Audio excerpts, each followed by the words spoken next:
எல்லாருக்கும் வணக்கம்.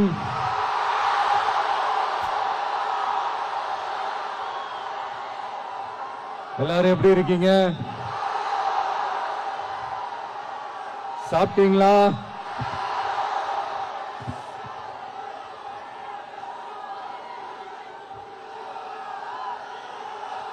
அண்ணா அவர்களுக்கு ஒரு வணக்கம், பெரியார் அவர்களுக்கு ஒரு வணக்கம்.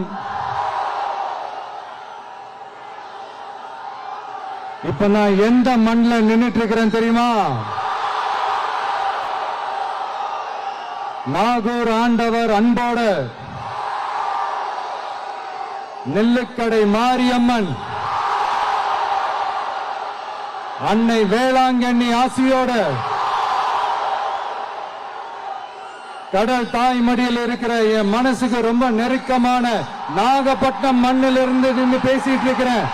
என் நெஞ்சில் குடியிருக்கும்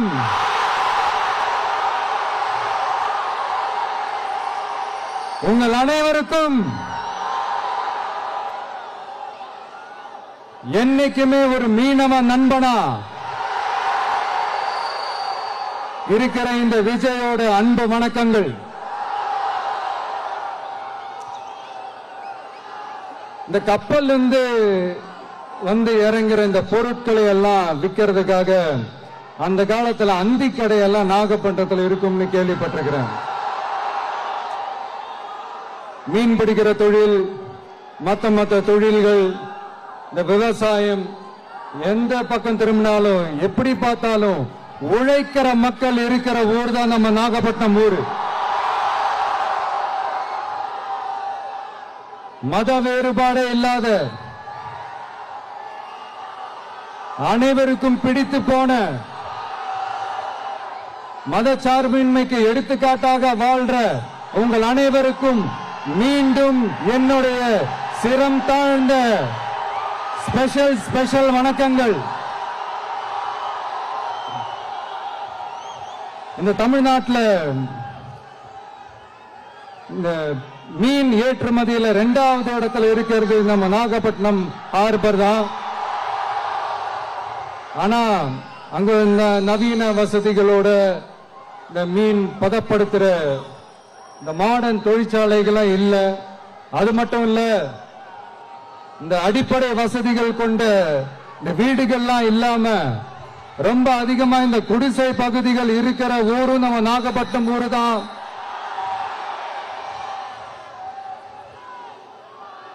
இந்த முன்னேற்றத்திற்கெல்லாம் எங்கள் ஆட்சிதான் சாட்சி.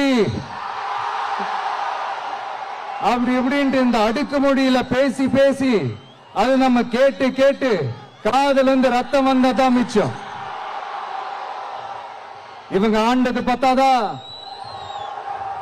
இப்படி தவிக்கிறாங்களே நம்ம மக்கள், அது பத்தாதா?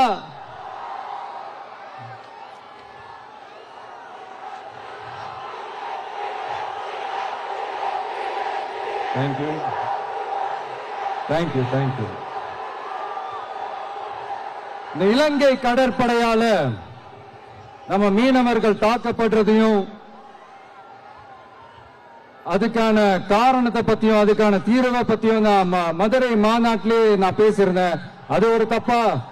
மீனவர்களுக்காக குரல் கொடுக்கிறதும் அவங்களோட நிக்கிறதும் நம்மளுடைய கடமை, நம்மளுடைய உரிமை. நான் என்ன இன்னைக்கு நேத்தாங்க அவங்களுக்காக குரல் கொடுக்கிறேன். இதே நாகப்பட்டினத்துல 14 வருஷத்துக்கு முன்னாடி 2011 February 22 இதே நம்ம மீனவர்கள் தாக்கப்பட்டதை கண்டிச்சு ஒரு பொதுக்கூட்டம் ஒண்ணு நடத்தணும் இல்லையா? இந்த விஜய் களத்துக்கு வர்றது ஒண்ணு புதுசு இல்ல கண்ணா. எப்போ வந்தாச்சு. என்ன ஒண்ணு, முன்னாடிலாம் விஜய் மக்கள் இயக்கம் என்ற அந்த இயக்கமா வந்து நிற்போம்.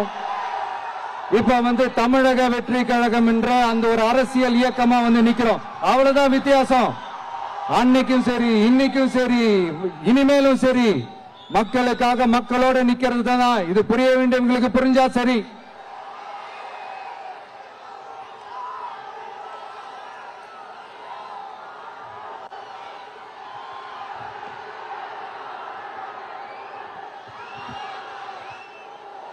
மீனவர்களுக்காக குரல் கொடுக்கிற இதே சமயத்துல நம்ம தொப்புள் கொடி உறவுகளான ஈழத் தமிழர்கள் அவங்க இலங்கையில் இருந்தாலும் உலகத்துல எந்த மூலையில இருந்தாலும் தாய்ப்பாசம் காட்டின தலைவனை இழந்து தவிக்கிற அவங்களுக்காகவும் குரல் கொடுக்கிறது, அவங்களுக்காகவும் நிக்கிறது நம்மளோட கடமை இல்லையா? மீனவர்களோட உயிர் எந்த அளவுக்கு முக்கியமோ அந்த அளவுக்கு ஈழத் தமிழர்களோட அவங்களுடைய கனவுகளும் அவங்களுடைய வாழ்க்கையும் நமக்கு ரொம்ப ரொம்ப முக்கியம். நம்ம மீனவர்கள் படுற இந்த கஷ்டத்தை எல்லாம் பார்த்து ஒரு பெருசா ஒரு கடிதம் ஒண்ணு எழுதிட்டு அதுக்கப்புறம் கப்சிப்னு சைலண்டா போறதுக்கு நாம ஒண்ணு இந்த கபட நாடக திமுக அரசும் கிடையாது. மத்த மீனவர்கள்னா இந்திய மீனவர்கள், நம்ம மீனவர்கள்னா தமிழக மீனவர்கள். இப்படி பிரிச்சு பார்த்து பேசுறதுக்கு நாம ஒண்ணு பாசிச பாஜக அரசும் கிடையாது. நிரந்தரமான தீர்வு, நிரந்தரமான ஒரு இந்த ப்ராப்ளத்தை சால்வ் பண்றதுதான் நம்மளுடைய ஒரு முக்கியமான ஒரு அஜெண்டாவே.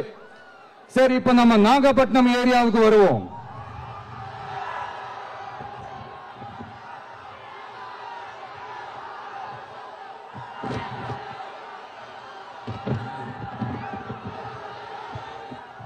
இங்க இருக்கிற மண் வளத்தை பாதிக்கிற இறால் பண்ணைகளை முறைப்படுத்தணும். அப்பதான் மீனவர்களோட வாழ்வாதாரமும் விவசாயிகளோட வாழ்க்கையும் பாதிக்காம இருக்கும். கடலோர கிராமங்களில் மீன் அரிப்புல இருந்து பாதுகாக்கிற அலையாத்தி காடுகளை அழிக்கிறத பத்தி தடுத்து நிறுத்தி அதுக்கு ஒரு வழி பண்ண வேண்டிய அரசாங்கத்துக்கு இதை விட ஒரு முக்கியமான ஒரு வேலை ஒண்ணு இருக்கு. அது என்ன தெரியுமா? சொந்த குடும்பத்தோட வளர்ச்சியும் சொந்த குடும்பத்தோட சுயநலமும் தான் அந்த முக்கியமான வேலை. இங்க இருக்கிற மக்களுக்கு குடிக்க தண்ணி இல்லாம தவிக்கிறாங்க. அதுக்கு தீர்வா காவிரி தண்ணியை கொண்டு வரலாம், மக்களோட தாகத்தை தீர்க்க. கொண்டு வந்தாங்களா? இவ்வளவு பாரம்பரிய கடல் சார்ந்த ஊர்ல ஒரு கவர்மெண்ட் மெரைன் காலேஜ் ஒன்னு கொண்டு வரலாம். கொண்டு வந்தாங்களா? மீன் சம்பந்தமான எந்த தொழிற்சாலையும் அமைக்கல. அமைச்சாங்களா?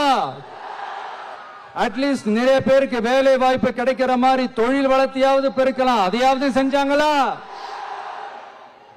ஆனா ஒவ்வொரு டைமும் வெளிநாட்டுக்கு டூர் போயிட்டு வர்றப்பெல்லாம் அத்தனை கோடி முதலீடு, இத்தனை கோடி முதலீடு சிஎம் அவர்கள் சிரிச்சுக்கிட்டே சொல்லுவாரு. சிஎம் சார், மனசை தொட்டு சொல்லுங்க, வெளிநாட்டு முதலீடா இல்ல வெளிநாட்டுல முதலீடா? ஒட்டுமொத்த தமிழ்நாட்டுக்கும் முதலீடா இல்ல உங்க குடும்பத்தோட முதலீடு வெளிநாட்டுக்கு போகுதா? வேளாங்கண்ணி, நாகூர், கோடியக்கரைன்னு இங்க இருக்கிற டூரிஸ்ட் பிளேஸ் எல்லாம் கொஞ்சம் நல்லா டெவலப் பண்ணலாம். பண்ண என்ன குறைஞ்சா போயிடுவீங்க? வேதாரண்யம் பகுதியில் உப்பு ஏற்றுமதி செய்யறதுக்கு வசதியை செஞ்சு கொடுக்கலாம். செஞ்சாங்களா? நாகூர் ஆண்டவர் அரசு மருத்துவமனையில பிரசவம் பார்க்கிற டாக்டரே இல்லையா? நாகப்பட்டினம் புது பஸ் ஸ்டாண்டையாவது சுத்தமா சுகாதாரமா வச்சுக்கிறாங்களா? நாகப்பட்டினம் ரயில்வே ஸ்டேஷன் வேலைகளை சீக்கிரமா முடிச்சு வைக்கலாம். அதையாவது செஞ்சாங்களா? இங்க ஏற்கனவே இருந்த ஸ்டீல் ரோலிங் மில்லையும் ரயில் பெட்டி தயாரிக்கிற தொழிற்சாலை மூடிட்டாங்க. அத மறுபடியும் திறந்தா நிறைய பேருக்கு வேலை வாய்ப்புகள் கிடைக்கும். ஏன் அதை பத்தி யோசிக்கல? மேலக்கோட்டை வாசல் NH மேம்பாலம் கட்டி 50 வருஷம் ஆச்சு. அது சரியா மேம்படுத்தலாம். அதை செஞ்சாங்களா? Thanjavur to Nagapattinam NH road வேலை பல வருஷமா நடக்குது. இன்னும் முடிச்ச பாடே காணும். அதை வேகப்படுத்தி முடிச்சிருக்கலாம். அதை செஞ்சாங்களா? ரொம்ப முக்கியமா நெல்லு மூட்டையெல்லாம் மழை காலத்துல வெள்ளத்துல நனைஞ்சு நம்ம விவசாயிங்க எவ்வளவு வேதனைப்படுறாங்க. அதுக்கு சரியான ஒரு குடவுன் கட்டி தரலாம். அதையாவது கட்டி தந்தாங்களா? எலெக்ஷனுக்கு முன்னாடி திமுக காரங்க வந்து செய்வோம் செய்வோம் செய்வோம் செய்வோம்னு சொன்னாங்களே, செஞ்சாங்களா? இதெல்லாம் எதுவுமே செய்யாம எல்லாத்தையும் செஞ்ச மாதிரியே அதையும் பெரியமையா வேற சொல்லுவாங்க இவங்க. நான் போன வாரம் திருச்சிக்கும் அரியலூர் மாவட்டத்துக்கும் போய் நம்ம மக்களை சந்திக்க போயிருந்தேன். அப்போ பெரம்பலூரும் போக வேண்டியது. அங்க சில ரூல்ஸ் அண்ட் ரெகுலேஷன்ஸ், ஒரு கட்டத்துக்கு அப்புறம் இந்த பஸ்ஸே மூவ் ஆகல. அதுக்கப்புறம் அதை தாண்டி ஒரு டைமுக்கு மேல பேசுறது, சரி அதெல்லாம் விடுங்க. இந்த நேரத்தில் பெரம்பலூர் பகுதி மக்களுக்கு நான் மன்னிப்பு கேட்டுக்கிறேன். சீக்கிரமாவே உங்களை தேடி நான் வருவேன் ஃபார் ஷுவர். நம்ம இந்த டூர் பிளான், இந்த ஷெட்யூல் போட்டதுக்கு அப்புறம் அது என்னப்பா சனிக்கிழமை சனிக்கிழமை சனிக்கிழமை அப்படின்னு ஒண்ணு ஸ்டார்ட் ஆச்சு. அது ஒண்ணு இல்ல, உங்க எல்லாரையும் பார்க்கும்போது உங்களுக்கு எந்த விதமான டிஸ்டர்பன்ஸும் இருந்துடக்கூடாது. முக்கியமா உங்களோட வேலைகளுக்கு எந்த விதமான டிஸ்டர்பன்ஸும் இருந்துடக்கூடாது அப்படின்ற ஒரே காரணத்துக்காக தான் இப்படி வீக்கெண்டா பார்த்து இப்படி இந்த பிளானை ஷெட்யூல் பண்ணோம்.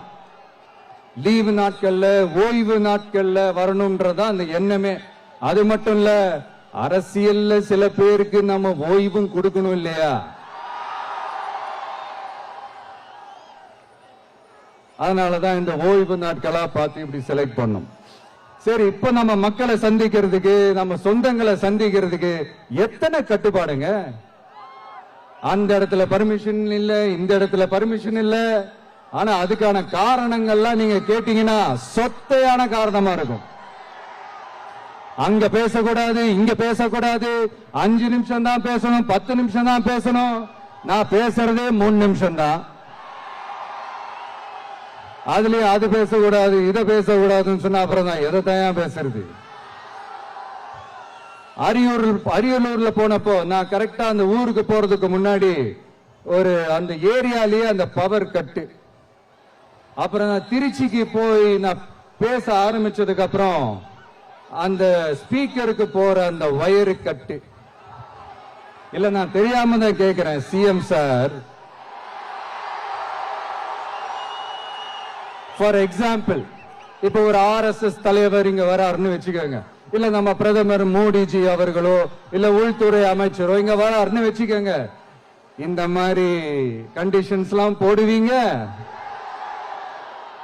இந்த மாதிரி பவர் கட் பண்ணுவீங்க, இந்த மாதிரி வயர் கட் பண்ணுவீங்க. கொஞ்சம் கட் பண்ணி தான் பாருங்களேன். முடியாதுல, பேஸ்மெண்ட் அதிரும்ல. நீங்க தான் மறைமுக உறவுக்காரர்களாச்சு. இதாவது பரவாயில்லைங்க. இதை தாண்டி ஒரு ரூல் ஒண்ணு போட்டாங்க, பஸ்ஸுக்குள்ளேயே இருக்கணுமா, பஸ் விட்டு வெளியில வரக்கூடாதான், கையை இவ்வளவுதான் தூக்கணுமா, இப்படியே வரணுமா, மக்களை பார்த்து சிரிக்காத, மக்களை பார்த்து கையசைக்காத, இப்படி எல்லாம். ஐயோ, நானும் என்னவோ ஏதோ நினைச்சேங்க. செம்ம காமெடியா இருக்குங்க. I am just enjoying like anything. நேரடியாவே கேட்கிறேன், சிஎம் சார் மிரட்டி பாக்குறீங்களா? அதுக்கு இந்த விஜய் ஆள் இல்ல சார், அதுக்கு நாம ஆள் இல்ல சார். என்ன செஞ்சிருவீங்க? மேக்சிமம் கொள்கைய சும்மா பேருக்கு மட்டும் வச்சுக்கிட்டு குடும்பத்தை வச்சு கொள்ளையடிக்கிற உங்களுக்கே இவ்வளவு இருந்தா, சொந்தமா உழைச்சி சம்பாதிச்ச எனக்கு எவ்வளவு இருக்கும்?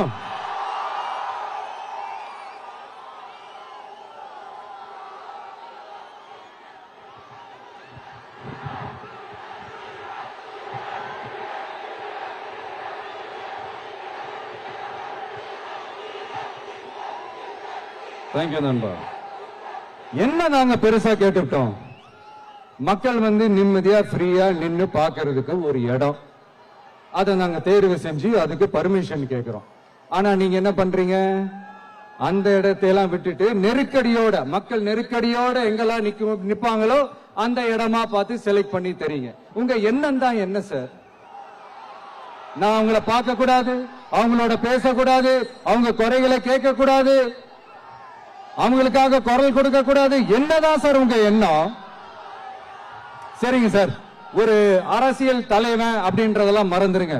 ஒரு சாதாரண ஒரு தமிழ்நாட்டு மண்ணோட ஒரு மகனா, ஒரு நம்ம தமிழ் மக்களுடைய ஒரு சொந்தக்காரனா, என் மக்களை, என் குடும்பத்தை, என் சொந்தங்களை நான் பார்க்க போனா என்ன பண்ணுவீங்க? அப்பவும் தடை போடுவீங்களா? வேணாம் சார். இந்த அடுக்குமுறை, இந்த அராஜக அரசியல்லாம் வேணாம் சார். நாம ஒண்ணு இங்க தனியால் இல்லைங்க சார், மாபெரும் மக்கள் சக்தியோட பிரதிநிதிங்க சார், மாபெரும் பெண்கள் சக்தியோட சகோதரன் சார், மாபெரும் இளைஞர் இயக்கமா இருக்கிறோம் சார்.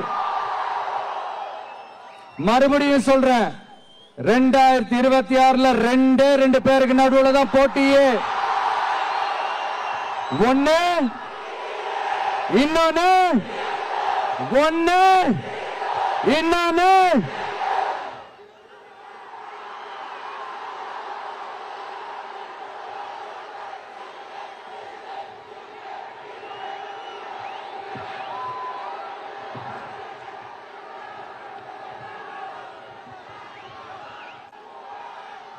இந்த பூச்சாண்டி வேலையெல்லாம் காட்டுறதை விட்டுட்டு தில்லா கெத்தா நேர்மையா எலெக்ஷனை சந்திக்க வாங்க சார். பார்த்துடலாம் சார். கொள்கையை பேருக்கு மட்டும் வச்சுக்கிட்டு குடும்பத்தை வச்சு தமிழ்நாட்டை கொள்ளையடிக்கிற நீங்களா, இல்ல தமிழ்நாட்டில் இருக்கிற ஒவ்வொரு வீட்டுக்குள்ளேயும் ஒருத்தனா இருக்கிற நானா, இந்த விஜயா? பார்த்துடலாம் சார். இனிமேலும் இந்த தடைகள்லாம் போட்டீங்கன்னா நான் நேரடியா மக்கள்கிட்டயே பர்மிஷன் கேட்டுருவேன். மக்களே நீங்க சொல்லுங்க, நான் உங்களை பார்க்க வரக்கூடாதா? நான் உங்களோட பேசக்கூடாதா? உங்க குறைகளை நான் கேட்க கூடாதா? உங்களுக்காக நான் குரல் கொடுக்க கூடாதா? இப்படி நமக்கு தடையா போடுறாங்களே, இந்த திமுக அரசு மறுபடியும் ஆட்சிக்கு வரணுமா? உங்க நல்லதுக்காக நம்ம உங்க டிவிக்கு ஆட்சி அமையணுமா? சத்தமா சத்தமா கேட்டுச்சா மை டியர்? ஏன்பா, நான் தான் அப்பவே சொன்னல, அவருக்கு ஆசையா பாசமா கூப்பிட்டா பிடிக்க மாட்டேங்குது. ஏன்பா மறுபடியும்? கேட்டுச்சா சிஎம் சார்?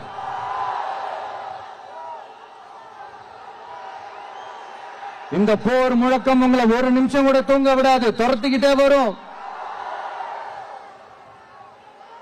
கான்பிடண்டா இருங்க, நல்லதே நடக்கும், வெற்றி நிச்சயம். மீண்டும் சந்திக்கும் வரை நன்றி, வணக்கம்.